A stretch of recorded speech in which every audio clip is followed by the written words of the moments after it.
Adil. Adil na jira ijoollee Jimmaatti. Adil hin jedhin borii fuudha geeffadha. An lubbuun ilma namaa na biratti lubbuun ilma namaati. Qabadhaa sagantaa keessan na sagantaa qabatani. Anuu gaaf sanna dhukkufadhee Haydar Abdii bilisummaa Rabbii jedhi bakka na bu'ii kottu. Ijoollee walitti hin qaban guruppii keessatti si galchee ijoollee hunda walitti qabee eenyuun guruppii sana ijaare amma gurbaa gaarutti dhukkufataa jiru. Anatu akka inni sagalee ta'amu hunda walitti qabee Haydar Abdii bilisummaa illee galchee akka inni gargaaramu haala mijeessee mana Sheek Ismaa'eel godhame anna dhukkubnaan mana Sheek Ismaa'eel godhamnaan dhukkufataa dhumti koo achi taa'aa bule. An qeeqa miidiyaa kanarra deemaa jiru argaan jira. Tokkoffaa gurbaa silas dubbadheera ammas tan dubbadha. Akka Jimmaatti waan nuun goone warri jettanuufi deebiin koo sa'aatii kana silaa gaafatamuun qabu anuu qabame. Erga moodii daniigaa fi daneessaa irratti akka Jimmaatti namni akka kooti waa hojjete hin jiru.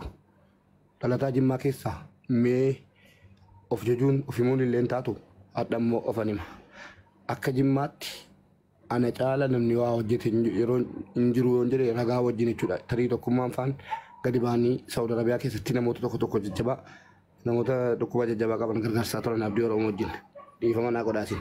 Kanaan achitti Mansuuriin Abu Daawudiin naa fidaatii eenyuun ni Mansuur Jamaal maal jettan sana mucaa geeraa sana eenyuun ni sababa ta'e akka lubbuun isaa baraaramu riyaala 200 walitti qabee Abu Daawuditti erge suni eenyuun tokko.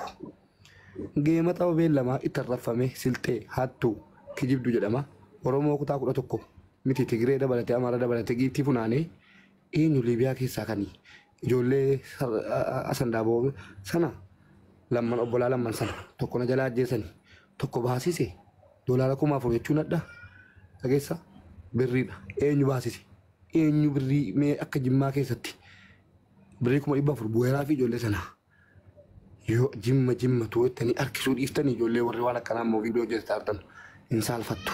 Ani nanaa sosisee sadaqaa rabbii jedha utuun Oromoof jecha waa godhee jiraadhe hadha salphadheera.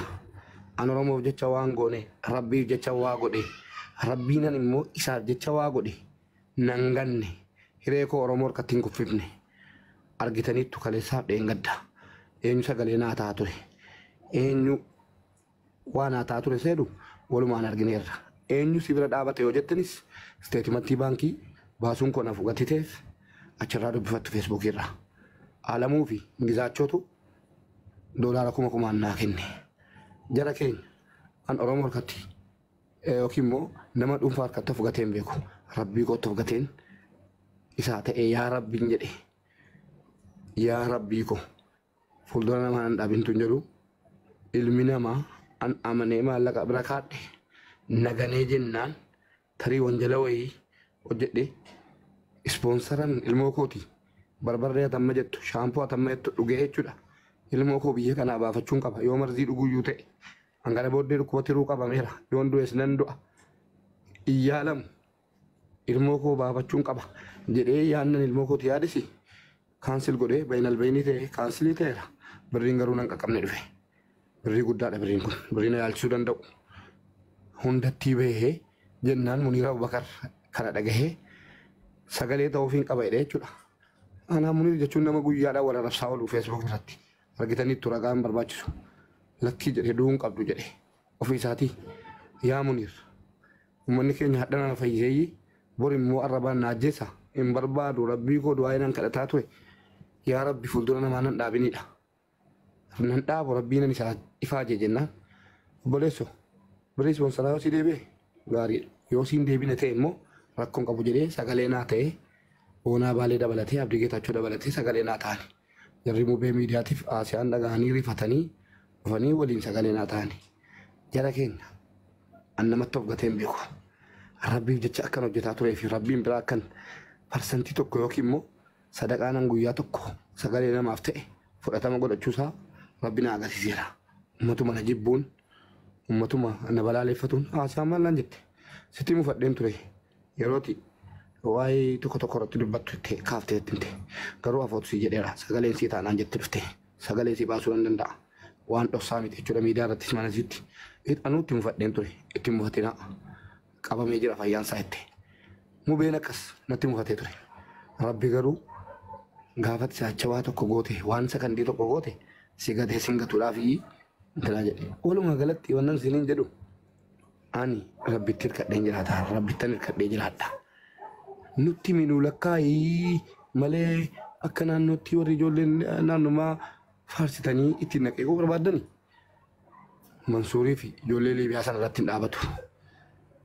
20 gotii sanaan sinii fiduu danda'a. Alii Idris Rabbi rahmata isaa godhu mucaa kufee lafatti gatame. Fidanii ijoolleen Kairoo immoo mana kootti gatan. Mana kaadhee bakkeetti gadi hin ganneen mana kaadheen amata tokko akka sabiyyiitti warra kooti wajjin warra ulfaa mana keessaa tun qabutti baajaa ture. Innoo Harargeedhamoo Arsiidhaan. 100 sinii lakkaa'ee ergasiin barbaaddan jechuudha. Warri waan akkanaa gaafattan ragaa wajjin sinii fida. Garuu an callisuun koo deebii namaan kennu. Rabbiif jechan ta'edha. Ammas Rabbiif jechan ta'e. Rabbiin inni addunyaa kana uume inshaallah nan gatu. Nan fayya. Ilmaan kooras nan jiraadha. Geggeessaa naan godhinaa jarjartanii. Boolla naan qotinaa. Nan galchu Rabbiin koo boolla sana keessa. Wallaahi Rabbi irraa abdii guddaan qaba. Daa'ima kichuu kana irraa nan oofu. Inuman guddifadha jiraadhe. Argaan jira. Takkaa biyya duniyaa irratti nama fayyaadhaa makiinaa na bitamu. Nama fayyaadhaa manna ijaaramu yeroo jedhamu nam tokko kutaan biraa kutaan haasa'e hin jiru. Har'a garuu an harka Rabbii galee jennaan wanni hin jedhamin tokkittiin yoo jiraate hin beeku. Qabriin qotameera wayii hin jedhamne. Garuu afaaniin na qotameera. Walumaa galatti dhibeen nama najjeefne jedhani. Dawaaf adawaa addaan nama baaftii jedhu Oromoon. Dawaaf adawaa jechuun immoo dawaan silaa dawaadha. Adawaa jechuun aduwwii isa jedhan sana. Rabbiin alajjeesin baga dhufe. Yoon du'es lafan siileessu. Hojiin kaleessa qotadhee qonnaan adda biyya duniyaa irratti qotadhee dhaqee wal ga'a malee waan tokkummaan yookiin namni biraa hojjetee miti kan dhaqee wal ga'u. Waan adda biyya lafaarraa tu jiru shaantaa qopheeffadhee fudhee deema. Hundi keenya iyyuu akkasuma. Ilmi namaa garuu ilma namaa haadha koo qotee qabrii keessaa baasee arrabsaa jiru. Ilma namaa abbaa koo inni ilma namaa mucaa koo Rabbi siifa kennu Rabbi ilmoo gaarii siifa kennu du'a inaa kadhate kee gaafa mucaan koo dhalatu guyyaa lamaan kennu suuraa gad deebisanii arrabsuu eegaluun. Ani ilma namaa irra maallee gadhaan abshiraa yoon jiraadhe waadaan koo waadaadha.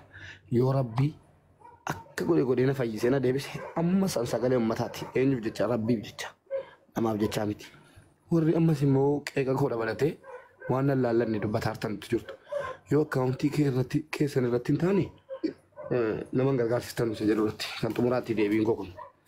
Guyyaa tokko namni akkaawuntii koo irratti birrii wayii gargaare yoo ragaan natti argame gargaarsan uummata hojjetaa ture hundi isaa hanna malee gargaarsaa miti jechuudha. Namni naa fidu hin jira. Akkaawuntii nama dhukkubfate sanaan alatti an guyyaa tokko akkaawuntii koo akkaawuntuma iyyuu hin qabu. Wannan gargaare yoo jiraate naa fida. Kafaluufan jiraan. Birrii ammas hin narra keessan. Jazaan kan Rabbiiti. Hadha nama kufee jiru irratti natti roorriftan. Wallaahi kun roorroodha. Dhaabbadhu. Anas sirraa dubbata dhaabbadhu yeroo takka carraanaa kan na'u. Ayyeen dubbataa wajjin ana wajjin kan qabu santu muree dubbataa. Muniir ni dubbata na okkol. Yeroo takka miti yeroo 10 takkaa'u dubbadhu ana waliin dubbachuu jirra waan ta'eef an kan gama kiyyaa xumureetiin firraa itti dubbataa na obsi dhiifama waliin Muniir kiyyaa. Gabaabumatti Mubaarak wanti isin jechuu barbaadu akka dhuunfatti I think ana dubbachaa jiruuti. Kan dhuftee gastii seentee jalqaba irratti dhiiftee baatee turte nutu mana keessatti taa'ee dubbachaa ture. An gama kiyyaan jiru wanti isin ibsuu barbaadu obboleessa kiyya. Gargaarsa kaleessa namaaf gochaa turte sun kijiba siin jechaa akkan turre dubbii kiyya jalqabaa keessattis dhaggeeffattee ta'a ammas sanuman dubbachuudhaaf deeba haasawaa kiyya keessatti an kanin jechaa jiru gargaarsi kaleessatti namaaf goote dhugaadha. Gargaarsi ati namaaf isa miidhame